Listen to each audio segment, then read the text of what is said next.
Yes, Haji Wright, Ian Wright, and Sean Wright-Phillips in that order. Welcome back to Where Sky Blues Walk. It's 20 minutes of Coventry City chat. This week, we're looking at the 8 remaining games for Cov City and discussing how many points we are going to need to end up in those playoff positions. We've got the full team back with us this week. Ben, Scott, Jay, and, of course, Tom, all fresh back from battering Sunderland. And I tell you what, our Sunderland fans are not looking forward if they have to play you guys in the playoffs.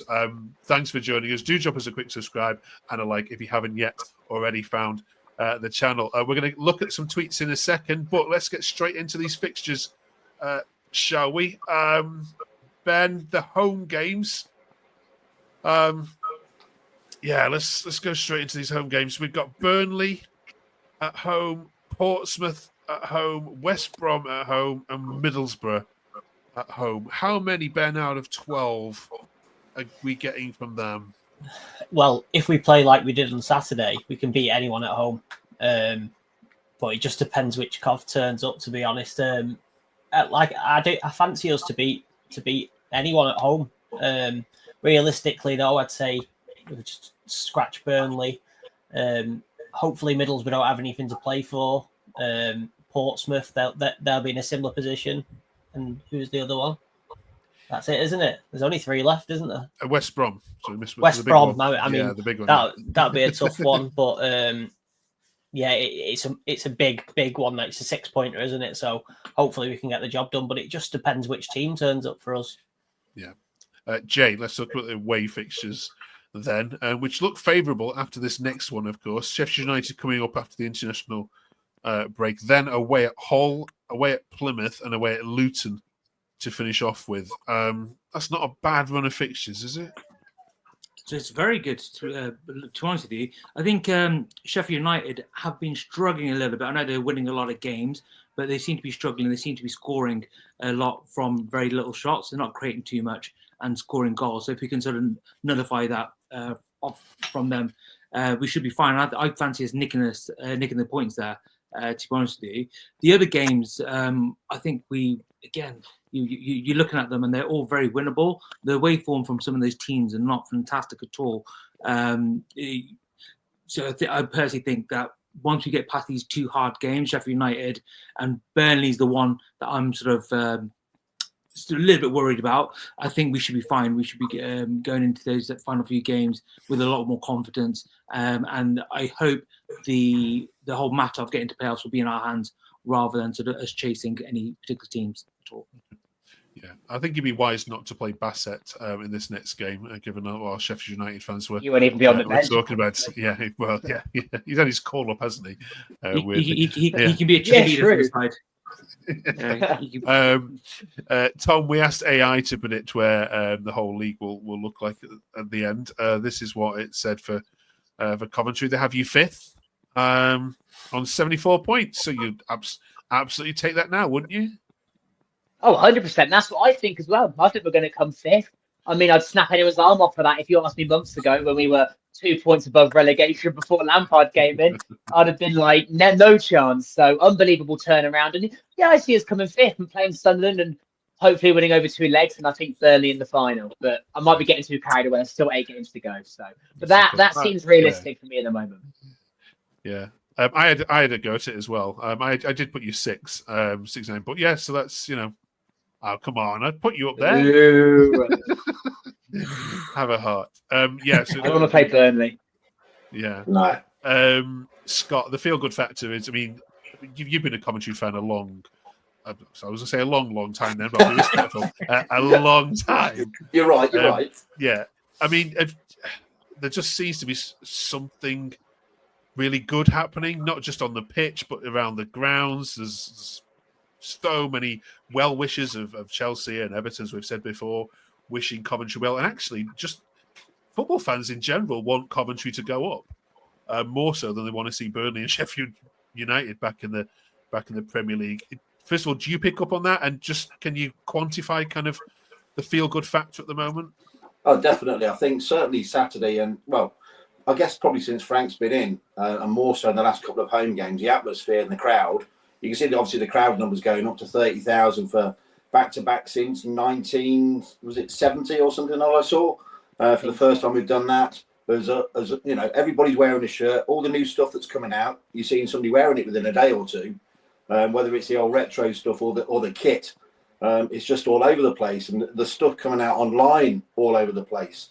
Even I live in the southwest. I got out my car Sunday, and some bloke shouted, "What result for Cov?" yesterday. And normally people ask me how we got on. Now they're telling me, and they're knowing. So it's not even just in the Midlands, like you said. It's all over the place. It's brilliant, and I think other teams might like us because, you know, I think we play some decent football. We're not one of these sides that wastes too much time. We're learning, but I don't think we've been that kind of team throughout the season. But we play some decent stuff. We've got some good players. The fans are loud, the fans are noisy, and a pleasant bunch, the majority. So, yeah, it's fantastic. Can't get enough of it. Okay. Obviously, Haji Wright will steal the headlines for the Sunderland performance, Ben, but it's another player I want to pick up on first, if that's all right with you. Bazza says, Jamie Allen silencing the Boo Boys once again. A performance of the season, says Jimmy. Wright will be man of the match, but Jamie Allen was absolutely sublime. Talk was everywhere, brilliant all round. And Paul says, what a difference Jamie Allen made today. Superb. Now, next week, we're going to talk about players out of contract, and he is one of them. But yeah, talk to me about, he's been much maligned, but how good was he against Sunderland? The Rochdale Perlo. He was fantastic. He's always been consistent for us, though, Jamie. And Mark always trusted him as well, Robbins. He always trusted him. And a lot of the Cov fans questioned him, why Jamie Allen's playing again, he's playing again. But I feel like he's been better under Lampard than he ever has. It's a weird one with Jamie, because I think at the start of last week I mentioned on Twitter, like, I don't think we play as well with Josh in there. But Jamie seems to be the difference. I didn't think it would be him, but he came in and it just ticked so nicely on Saturday. But I have to mention, I do think Sunderland were poor. I do. Yeah, they said that themselves, to be fair. Jay, you've never been a Jamie Allen boo boy, have you? Unfortunately, for 6 solid months, I was booing that man. I was the lead booer. I think I was. Unfortunately, I called him a League One player, maybe once or twice in the last 6 months. So, but yeah, look, I'm more than happy for players to maybe eat my own words. He's been absolutely fantastic, as Ben said. He's come in, did absolutely fantastic, and the little run when we lost Ben Sheaf, especially. Against Derby, we just lacked legs, we lacked energy. So I really wanted Alan to come back into the team, and I was amazed how he superseded anyone's expectations for him. He was absolutely phenomenal. He sets the tempo for the team, which is brilliant. He just did the simple things very well, closes down players, gives energy. I really think it sets the tone for the rest of the team. You see then Grimes has a lot more sort of freedom on the ball. Torp again has a lot more freedom on the ball as well, and they can sort of utilise their specialities and what they do. Obviously, Grimes sort of makes the ball tick along, and Torp's got that killer pass at him. So yeah, I apologise, Jamie Allen. I know you're a big fan of watching this programme. I apologise. Hands up. I was wrong. We actually really missed him for Derby as well. We really struggled that game. We were really poor. It was a blip. Okay. Right, Tom, you get Haji Wright to talk about then. So one tweet said, had we have had Haji Wright all season available to us, we'd have been challenging for automatics. I'm not sure. I'm not sure about that one. Just how good, how much have you missed him? Yeah, massively. We've been talking about him for months since he got injured against Sunderland. And since he come back, he's looked a bit off it, which is fair enough. Not going to bite his head off for that. He's just come back from like 4 months out. And we're all thinking, how long is it going to take for him to get up to speed? So when I saw him in the number 9 role starting on Saturday, I thought, he's going to have to step up this game, because obviously Sims was on the bench. I thought, is this the right move? And he proved all of us wrong, who said that it was a bad move for him to start. He was absolutely unbelievable. I think he only got caught offside once, so that's positive. But his runs defensively, I think he was amazing. Luke O'Nien just could not keep up with him at all. For that first goal, the finish was unbelievable. The penalty, well, it was a good penalty, straight down the middle. And the third goal, he's going like full pace. He chips over the goalkeeper. Brilliant performance, a brilliant hat trick. I'm so happy we've got him back, because he's our American hero. The only American I will ever like. There you go. Scott, a quick word on Torp as well, who was coming out with lots of praise from social media. Very good again. Actually, I think he looked to me like he was playing more than 10 role, obviously, but I think Eccles was there against Derby, and at times he was 40, 50 yards away from the other players at times, but not to criticise him. But I thought Torp was everywhere. I think, as Tom said about Jamie setting the tone, even Torp was getting stuck in and losing the ball. Him, Grimes, all three of them actually were still winning that ball, even though they'd almost quite lost it and getting it back again. But I think he played the first ball through for Hadji for his goal, I think. And he put the one through for his third goal as well. And outside of that, I think he probably had about 3 or 4 or 5 other balls through to somebody up top that were just intercepted right at the last minute. So, yeah, he's forward playing, he's, cutting the defence in half was pretty good. And he put himself about again there Saturday as well, which is good to see. So, yeah, hats off to him. Another good game. Good stuff, yeah. Couldn't find any negatives this week at all, not a single one. No. So, yeah, all good. This one also, international break, Ben, at the moment. And of course, Dovin has been now called up to the Swedish side. Is that well deserved? Fully deserved for me. He's been absolutely fantastic. Didn't have much to do on Saturday, but he's been brilliant. He just gives us that assurance, and I feel like the defence feel a lot better with him there, and his communication's coming on a bit as well. You can see him shouting and leading, so it's great. It's great to have an actual number one that we hopefully can have for the next few years.